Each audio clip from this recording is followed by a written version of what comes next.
dia, irmãos. Coube a mim finalizar a nossa maratona da Bíblia, onde passamos cada domingo estudando um livro da Bíblia, de volta à palavra no nome da nossa maratona. E hoje nós terminamos com o livro do Apocalipse, que é o último livro da Bíblia. Uma tarefa bastante difícil e importante, já que é um livro, talvez um dos mais conhecidos da Bíblia, se não o mais conhecido, entre os incrédulos principalmente, não entre os crentes não, mas entre os incrédulos sim. Eu convido a todos a abrirem suas Bíblias e vamos ler Apocalipse 1, versículos de 1 a 3.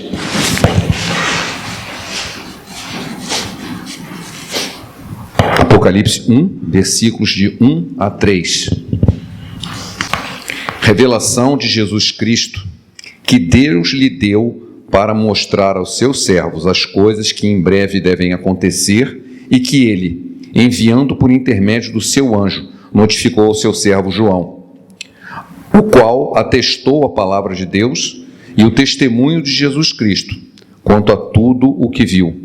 Bem-aventurado aqueles que leem e aqueles que ouvem as palavras da profecia e guardam as coisas nela escrita, pois o tempo está próximo. Que o Senhor abençoe essa palavra em nosso coração, amém? Apocalipse vem do grego, essa palavra é grega, Apocalipse, e significa tirar o véu, simples assim. O que significa Apocalipse? Tirar o véu, que em português seria revelação, tirar o véu, revelação. Tanto é que em inglês esse livro na Bíblia se chama Book of Revelation. Para nós é que a gente usa a palavra grega Apocalipse, mas em inglês se usa o livro da revelação, porque é o que a primeira palavra do livro diz, revelação de Jesus Cristo. É comum para aqueles que conhecem a palavra de Deus, né, que estudam, bons alunos de escola dominical sabem que a grande maioria dos livros da Bíblia tem o seu título, a primeira palavra do livro.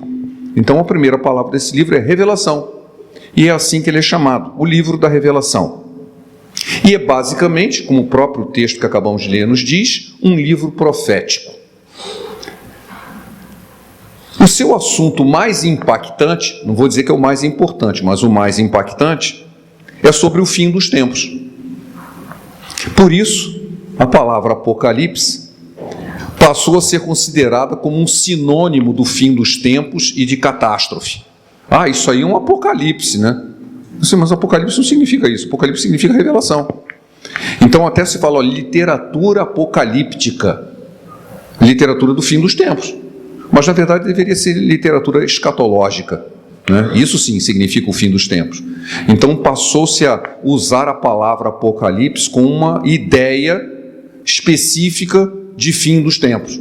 Mas o livro não fala só sobre isso. E Apocalipse significa revelação, que é o que o livro é, um livro profético de revelação. Provavelmente o livro mais badalado, né? O livro mais falado da Bíblia, junto com o livro de Gênesis. Por quê? Porque tanto o livro de Gênesis quanto o livro do Apocalipse têm assuntos que têm assim, muita controvérsia no meio não cristão. O livro de Gênesis tem a criação do mundo, tem a entrada do pecado, Adão e Eva, tem o dilúvio. São coisas que as pessoas acham que é um mito, que nada disso aconteceu, e existem muita gente escrevendo livros sobre isso e fazendo filmes.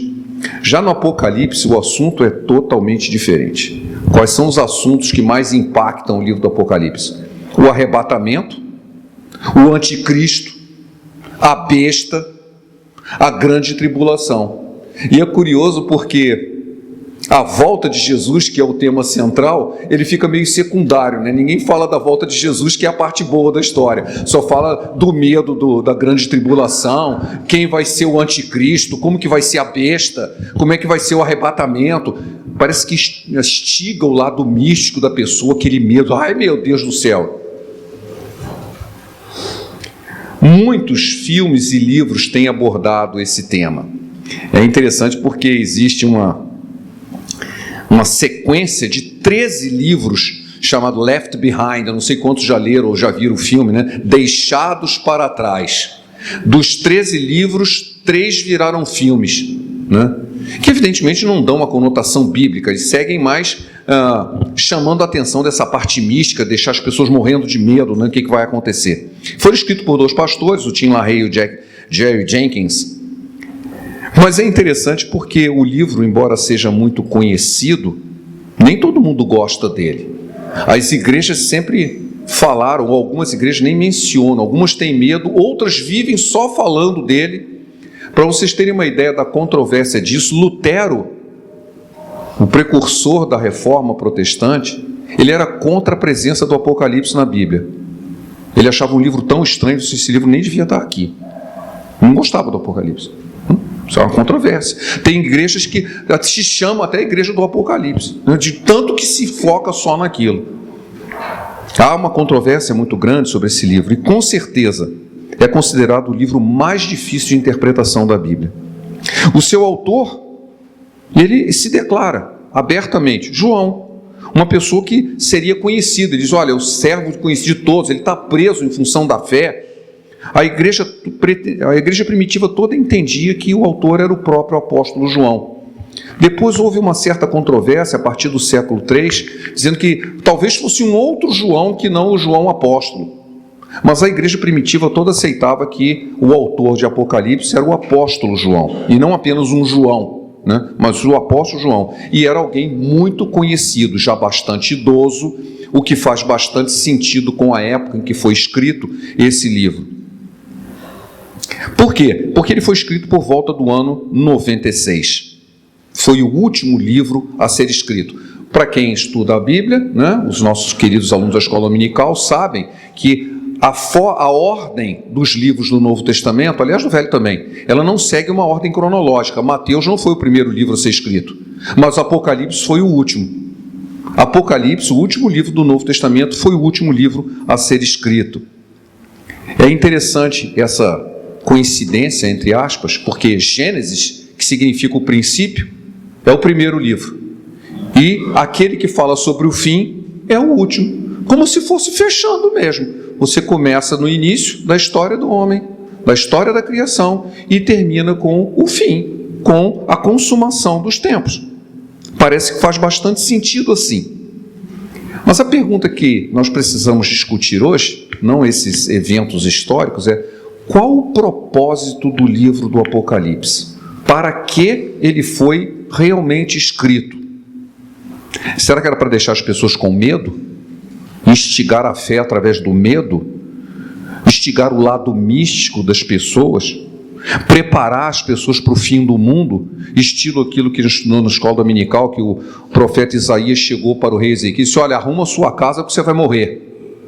Ó, se prepara aí porque o fim do mundo está chegando. Será que era esse o propósito do livro do Apocalipse? Para entender o porquê desse livro, é preciso entender o contexto histórico onde ele foi escrito. O contexto histórico sempre é importante, nesse caso ele é fundamental. Se você perceber o seguinte, o livro de Atos, que descreve o início da igreja cristã, o livro de Atos é o que descreve, aliás, o próprio nome já indica isso, os Atos dos Apóstolos, né? Como a igreja começou. Qual era o grande problema? O problema eram os judeus, que perseguiam os cristãos que eram também judeus. Os primeiros cristãos, todos eram judeus. Só depois é que a pregação chegou aos gentios. É importante lembrar que quando aparece a palavra grego, no Evangelho aparece muito, porque uns gregos quiseram ver Jesus. Eles não estavam se referindo a gregos exatamente, estavam se referindo a judeus que tinham nascido fora de Jerusalém. Havia uma coisa assim tão racista ali, que o sujeito, mesmo sendo judeu, mas nascido fora da Palestina, era considerado grego. Paulo era um desses. Paulo seria considerado grego, porque ele nasceu em Tarso, ele não nasceu na Palestina. Então, quando a Bíblia, no Novo Testamento, lá no Evangelho, ele fala grego, ele está se referindo a pessoas que eram judeus, nascidos fora da Judéia. E aí os outros eram chamados de gentios. Aqueles que não eram judeus eram gentios, todos os demais eram gentios. Por isso que o cristianismo começou entre os judeus e gregos. Tanto assim que o apóstolo Paulo é primeiro do judeu e depois do grego. Ele está falando de judeu e judeu, só que um nasceu dentro, outro nasceu fora. Depois ele foi para os gentios. Então, para os gentios, né, que passaram a se tornar a maioria disso, né, no início do evangelho, nem existia. O problema principal era a perseguição que os judeus faziam aos cristãos. Tanto assim que o apóstolo Paulo primeiro era um perseguidor e depois virou a ser perseguido. Estevão foi executado. Havia uma perseguição dos judeus contra a nova fé que surgia de um judeu, que era Jesus. Eles não aceitavam que Jesus fosse o Messias. Esse era o problema da igreja primitiva dos evangelhos, que depois começou-se a constituir-se igrejas, começaram a ser escritas cartas para apoiar e orientar as igrejas que estavam sendo constituídas. Mas no ano 96, já fazia mais de 60 anos da morte e ressurreição de Jesus, o cenário era completamente diferente. Completamente diferente. Jerusalém havia sido destruída no ano 70, portanto, praticamente 25 anos antes do livro do Apocalipse. Os judeus, Jerusalém e o templo não ficou pedra sobre pedra, foi totalmente incendiado e destruído. A cidade foi destruída. Os judeus foram expulsos. Eles não tinham mais poder nenhum. Tanto assim que a palavra judeu no Apocalipse só aparece 2 vezes, e eles são chamados sinagogas de Satanás. 2:9 e 3:9. Apocalipse 2:9 e 3:9. Aparecem, esses são judeus, não são judeus coisa nenhuma, são sinagogas de Satanás. Não aparece nem o nome deles lá. Não era mais esse o problema. Qual que era o problema? O problema era muito parecido com o livro de Êxodo.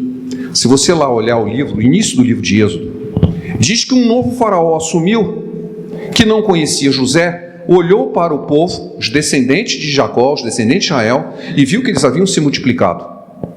E ele disse, sim, esse povo pode se voltar contra a gente porque ele não é dos nossos. Segue um outro Deus. O que nós vamos fazer? Vamos escravizá-los. É assim que começa o livro de Êxodo. Não é muito diferente no tempo do Apocalipse, no tempo do livro do Apocalipse, 96.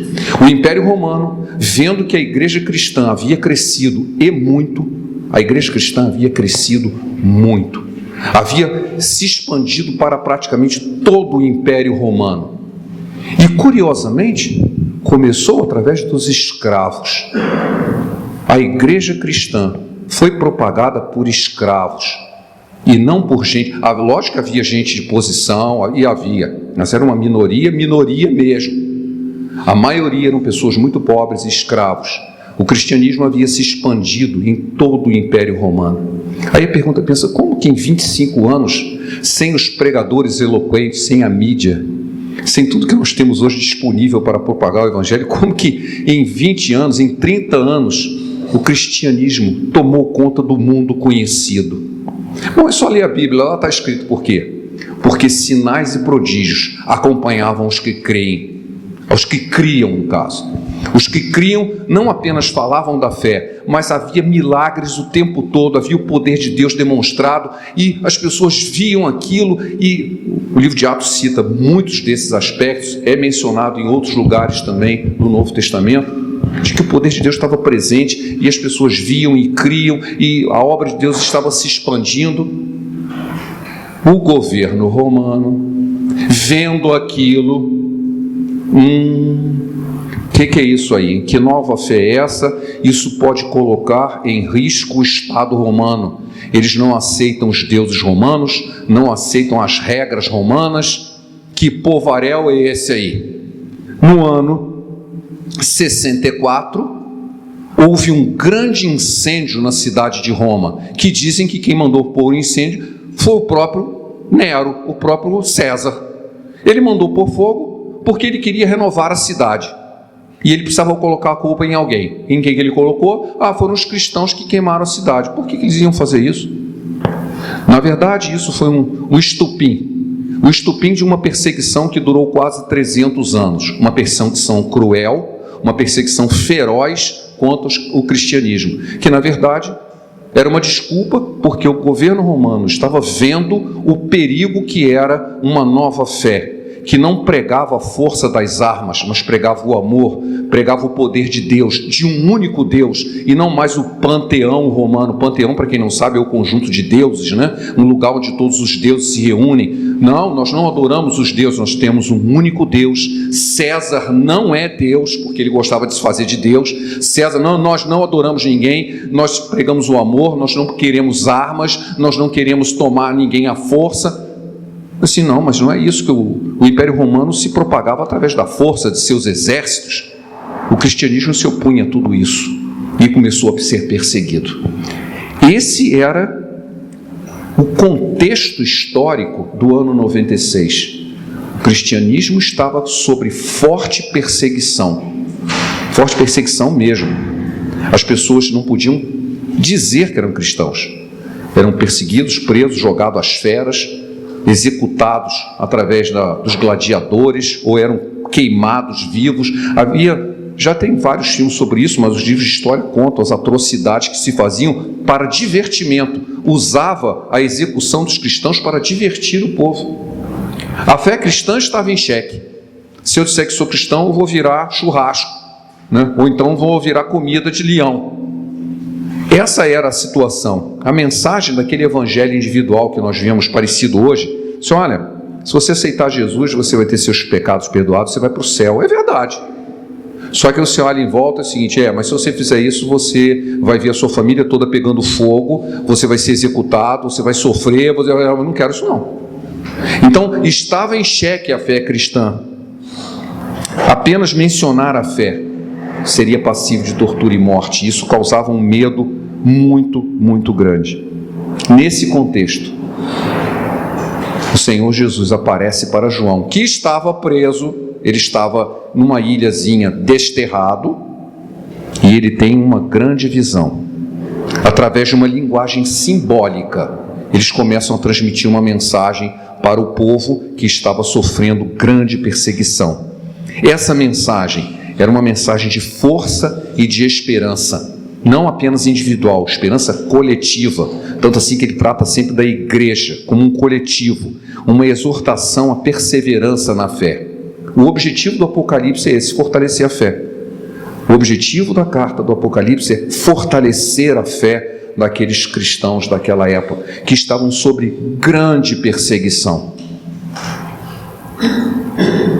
Deus está vendo o que está acontecendo, Ele não se ausentou. Ele não se ausentou. É interessante a comparação com o livro de Êxodo, quando Deus aparece para Moisés assim, eu ouvi o clamor do meu povo. Ele pode estar sendo escravizado, está há 400 anos sofrendo, não significa que eu fiquei surdo, eu ouvi. E chegou a hora de tomar uma decisão, tomar uma atitude, e eu vou mandar você para fazer alguma coisa. O Moisés disse, eu não, eu sou gago. Ele começou a apresentar um monte de desculpa, quem conhece a palavra de Deus sabe disso. Mas houve um momento em que Deus toma uma ação. Chegou o momento da ação de Deus. Quando que seria esse momento nesse contexto? Aí é que está o porquê dessa parte do Apocalipse que tanto assusta. Porque ainda não chegou o momento. Mas as pessoas queriam que chegasse, exatamente como lá no livro de Êxodo. Está na hora de Jesus voltar e acabar com isso, mas não é agora. Vocês vão continuar sofrendo por um tempo. O tempo está próximo, mas não é agora. Vocês precisam ficar fortes, porque um dia ele vai chegar. E quando chegar, aí começa a descrever tudo aquilo que a gente já conhece. Vai ser difícil, mas esse tempo está preparado. Então ele está avisando, Deus tem um plano. Deus tem um plano, não se preocupe. Está tudo muito ruim, talvez até piore.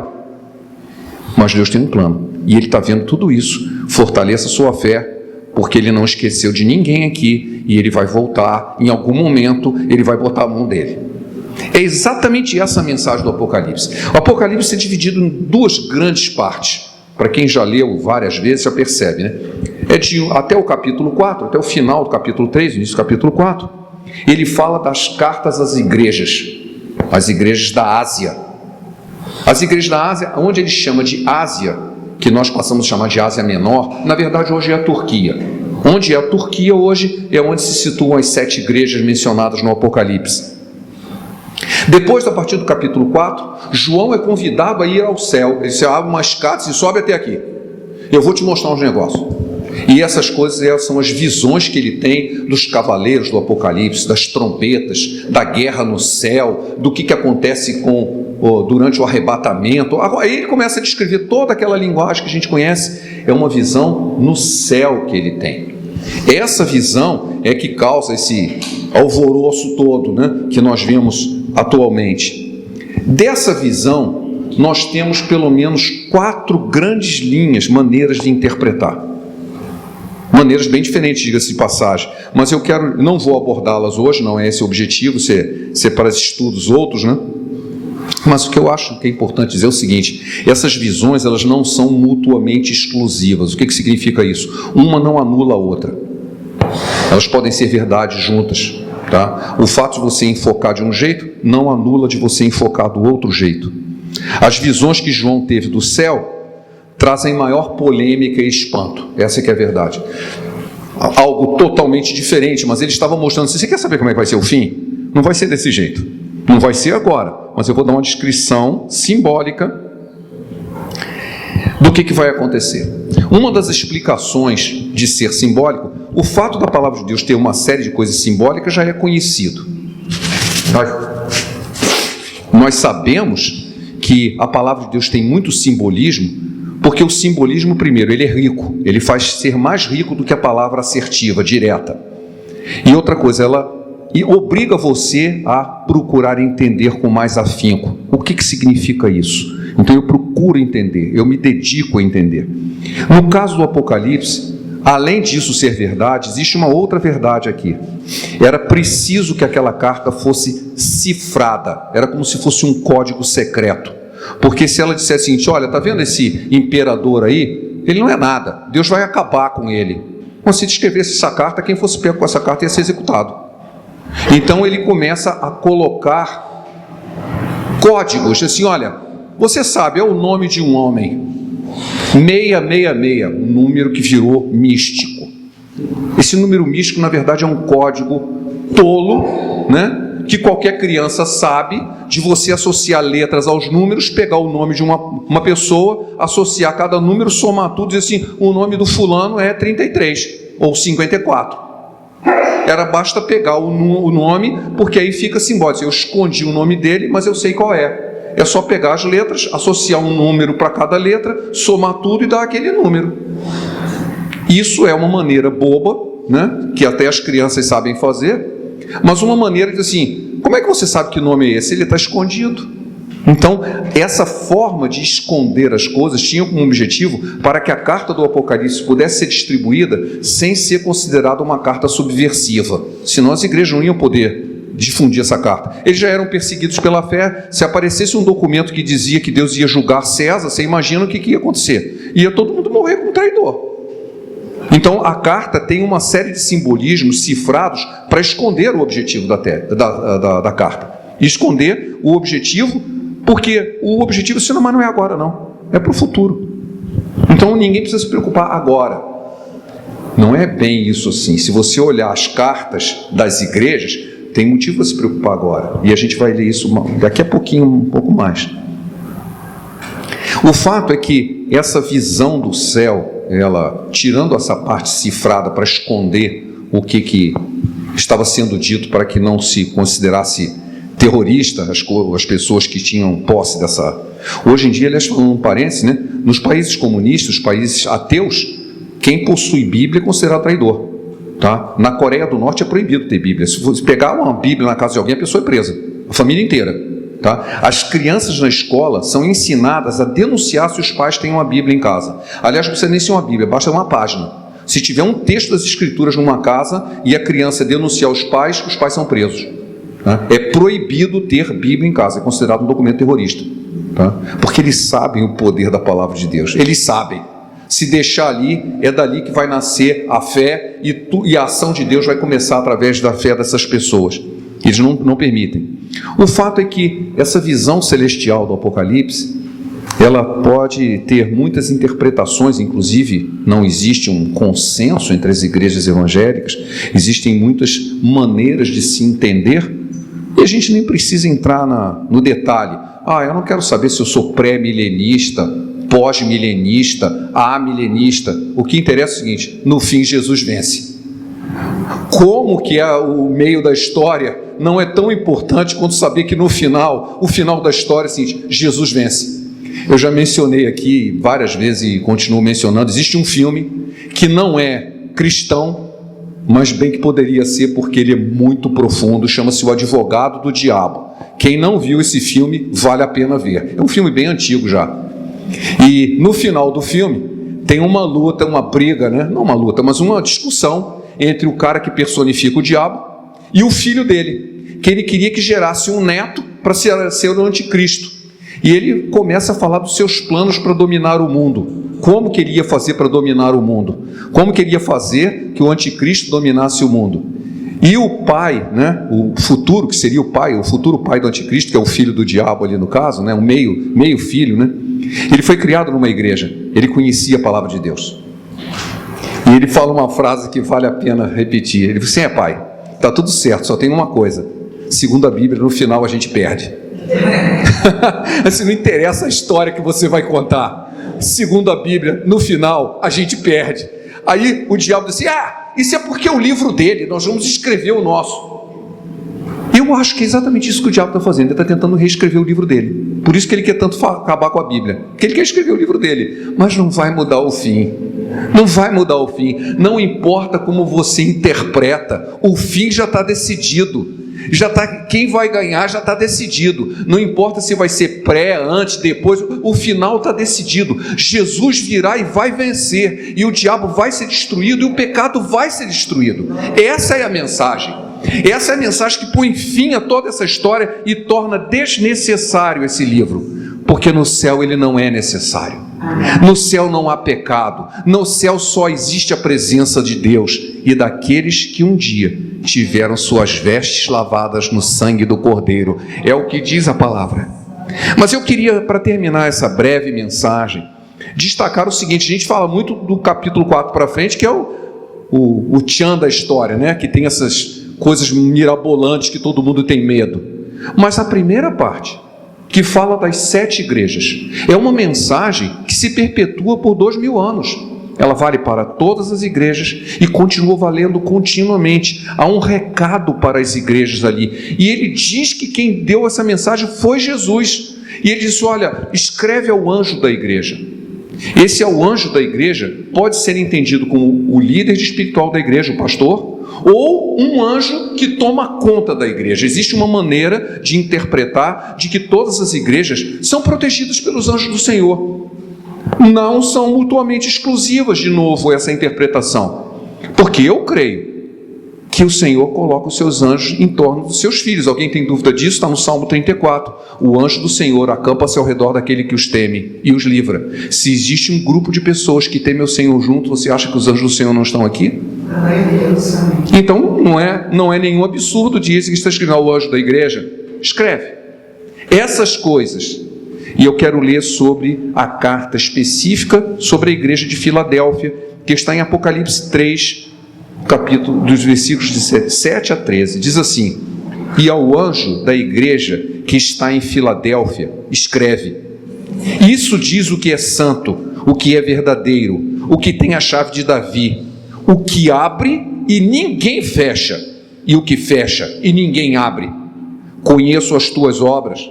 Eis que diante de ti pus uma porta aberta, e que ninguém pode fechar.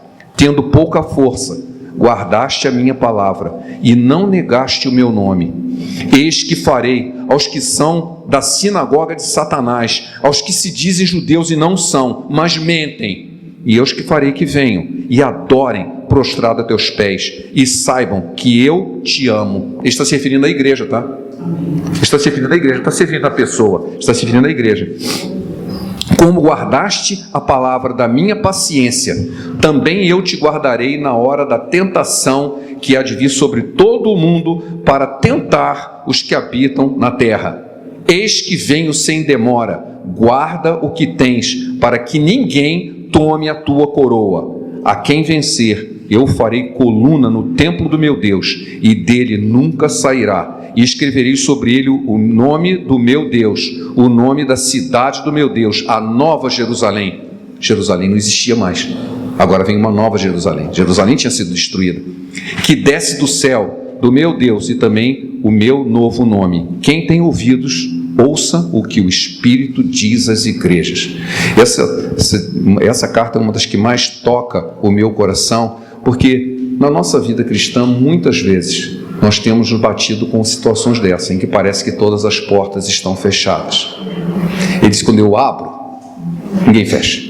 E tem uma coisa, eu não abri por causa da sua força, você tem pouca força. Quem abriu a porta fui eu, e ninguém vai fechar. Eu conheço a tua força, eu sei que é pequena, mas você não negou o meu nome. Eu acho que é importante o seguinte, eu não falo do nome porque eu sou forte, é exatamente o contrário, eu falo porque eu sou fraco. Eu mantenho o nome do Senhor porque eu sou fraco, eu preciso da ajuda dele. Se você é fraco, mas você manteve meu nome, e eu vou abrir essa porta, e essa porta ninguém fecha. E quando ele fecha, não adianta tentar abrir, porque ninguém vai abrir. Satanás não pode abrir, porque foi ele que fechou. Então nós cremos, e essa é aquilo que Jesus mandou dizer à igreja, eu sou com vocês, eu conheço suas obras, eu estou mandando dizer para vocês, é o que diz o texto, não eu, Valdemar.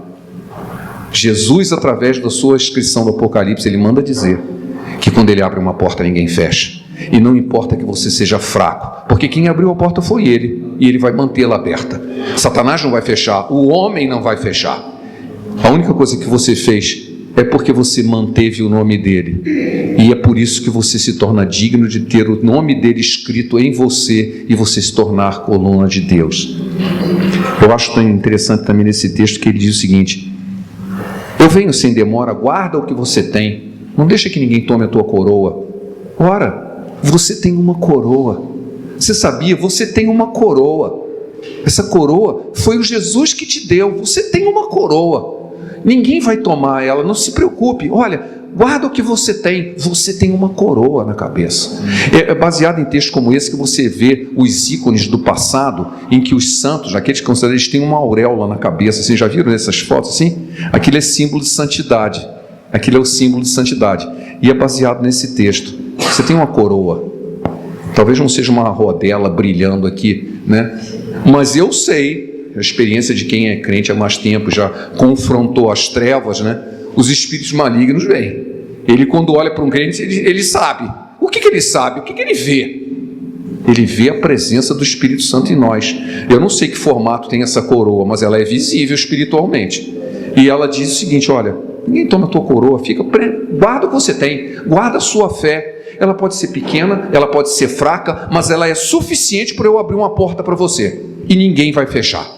É só você passar por ela. Mesmo sendo fraca, apenas mantenha o meu nome, e ninguém vai tomar a sua coroa. E ele termina dizendo: quem tem ouvidos, ouça o que o Espírito diz à igreja. O Senhor está falando com você. Guarde isso para você, amém? Pai, obrigado pela tua palavra, que essa carta, não apenas no dia de hoje, mas sempre, possa significar o teu poder, o teu cuidado com a tua igreja, em que, apesar de vermos tantas coisas ruins no noticiário, no mundo, mas nada escapa ao teu conhecimento, e teus planos não podem ser frustrados. Nós queremos dizer publicamente aqui que somos teus, que cremos e temos Jesus como Senhor de nossas vidas. Venha, ó Pai, trabalhar na tua igreja, vem fortalecer a nossa fé, que a tua presença seja manifesta e sentida nesta igreja. É o que eu te peço em nome de Jesus. Amém.